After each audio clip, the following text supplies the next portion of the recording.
ಸದಾಶಿವ ಅಜ್ಜನಲ್ಲಿ, ಚಂದ್ರಗಿರಿ ದೇವಿಯಲ್ಲಿ, ಚಿಕ್ಕಲಕ್ಕಿ ಗ್ರಾಮದ ಆರಾಧ್ಯ ದೈವ ಆಂಜನೇಯನಲ್ಲಿ ಭಕ್ತಿಯ ಪ್ರಣಾಮಗಳನ್ನು ಸಲ್ಲಿಸುತ್ತಾ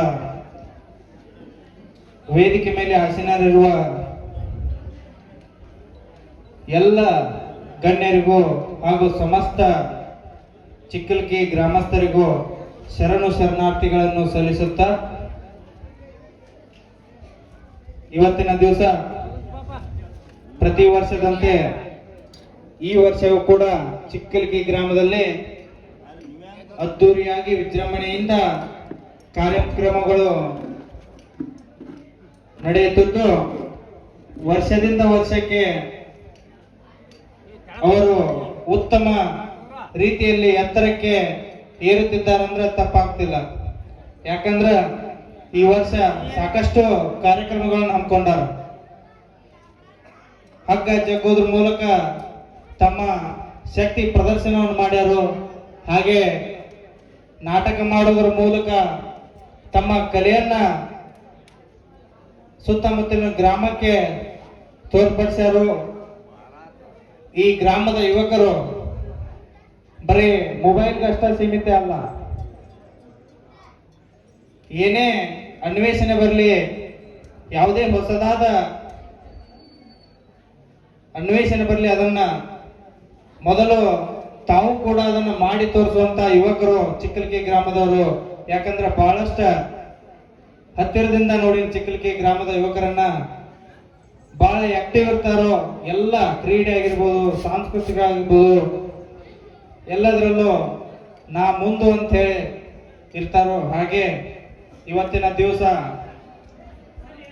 ಅಜ್ಜನ ಮಾತಿನಂತೆ ಹಗುರ ಕಾಲವು ಜಗಕ್ಕೆ ಬಂತನ್ನ ಅಂತ ಹೇಳ್ಯಾರ. ಅದಕ್ಕ ಒಂದೆರಡು ಮಾತು ಕಿವಿ ಮಾತನ್ನು ಹೇಳ್ತೇನೆ ನಿಮಗೆ. ಜೀವನದಲ್ಲಿ ಹೆಂಗ ನೀವು ಇರಬೇಕು, ಹೆಂಗ ಬದುಕಬೇಕು ಅನ್ನೋದ ಒಂದೆರಡು ನೀತಿಗಳನ್ನ ಹೇಳ್ತೇನೆ.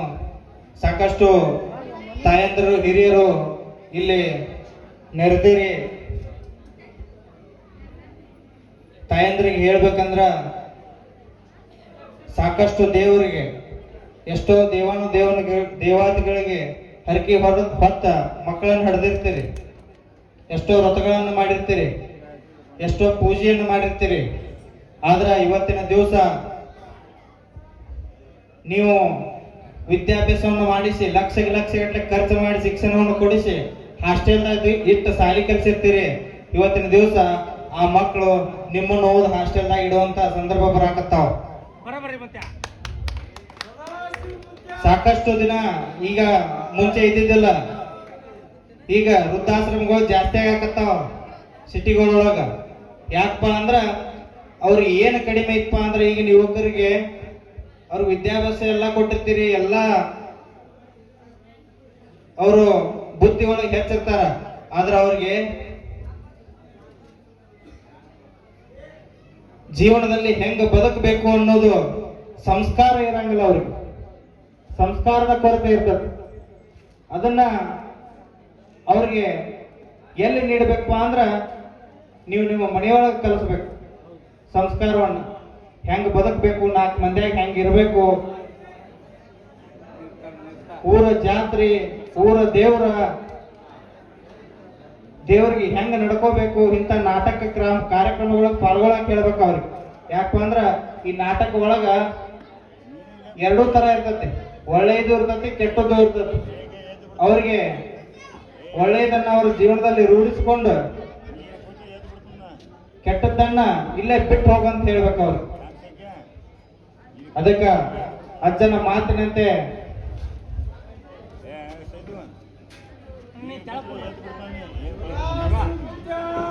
ಅಜ್ಜ ಹೇಳಣ, ಹುಲ್ಲ ಕಲ್ಲಿಗೆ ಜಗಳ ಬಿತ್ತನ್ನ, ಹುಲ್ಲ ಕಲ್ಲಿಗೆ ಜಗಳ ಬಿತ್ತನ್ನ, ಹುಲ್ಲೆತ್ತು ಬಡಿಯುವಾಗ ಕಲ್ಲು ಪುಡಿ ಪುಡಿ ಆದಿತ್ತನ್ನ ಅಂತ ಹೇಳಿ.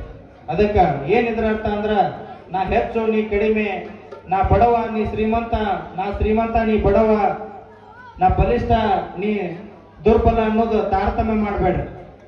ಕೂಲಿ ಮಾಡೋ ಕುದುರೆಯರು ಕಾಲು ಬರ್ತದೆ. ಗಾಡಿ ಕೂತಾವ್ ರೋಡಿಗೆ ಬರ್ಬೇಕು, ರೋಡಿಗೆ ಕೂತಾವ್ ಗಾಡಿಗೆ ಹೋಗ್ಬೇಕು. ಅದಕ್ಕೆ ಹೇಳ ಅಜ್ಜ, ಹುಲ್ಲ ಕಲ್ಲಿಗೆ ಜಗಳ ಬಿತ್ತನ್ನ, ಹುಲ್ಲೆದ್ದು ಬಡಿಯುವಾಗ ಕಲ್ಲು ಪುಡಿ ಪುಡಿ ಆದಿತ್ತನ್ನ ಅಷ್ಟೇ.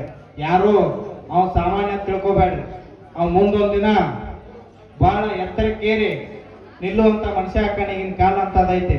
ಅದಕ್ಕ ಭಕ್ತಿಯಿಂದ ನಡೀರಿ.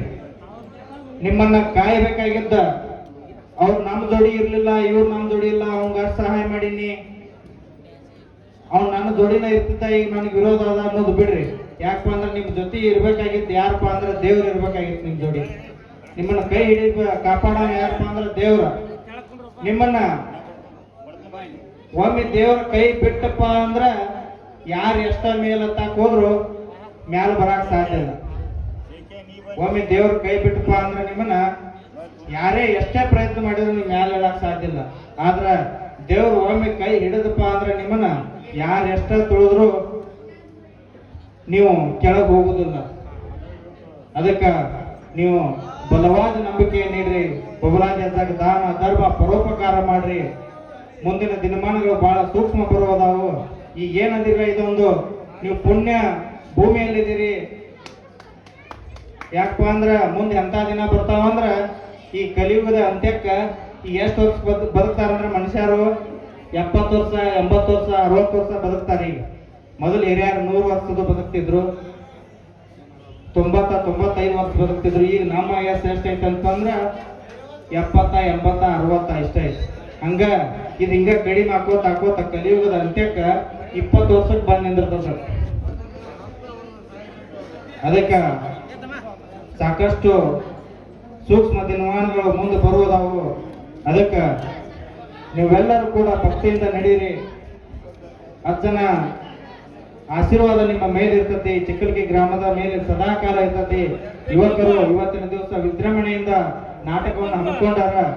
ಅವರಿಗೆ ನಾಟಕಕ್ಕೆ ಅನುವು ಮಾಡಿಕೊಡ್ಬೇಕೆಂದು ನನ್ನ 2 ಮಾತುಗಳು ವಿರಾಮಗೊಳಿಸುತ್ತೇನೆ.